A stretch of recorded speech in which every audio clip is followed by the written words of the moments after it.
Hello, and welcome to The Ways of the Heart by Hannah Tran, yours truly. When looking at a picture of a heart, always look at it face on so that the left side is actually the right side of the heart and vice versa.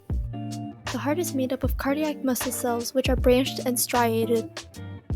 The gaps in between these cells are connected by intercalated discs.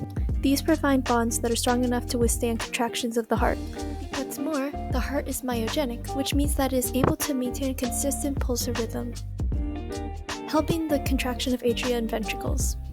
In order to help with the pumping of blood, the heart is either in a contracting or relaxing state, i.e. systole or diastole. Now it's blood circulation time. If heart was a video game, imagine that the goal is to try and get the blood throughout the body. Deoxygenated blood returns to the heart through the vena cava, which enters the right atrium. The sinoatrial node helps the right atrium to contract and push the blood through the tricuspid valve into the right ventricle.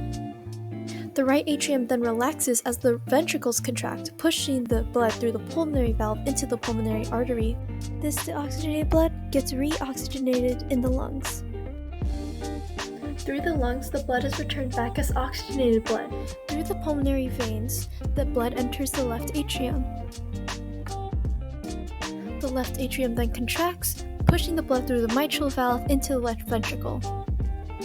The left ventricle then pushes blood through the aortic valve into the aorta, where there's high blood pressure. And this is how the blood circulates throughout the rest of the body. Yay! And here are some complications and effects. Atherosclerosis narrows the arteries and leads to blood clots or traveling blood clots. If the arteries are completely blocked, this can restrict blood flow back to the heart, resulting in a heart attack and possibly death.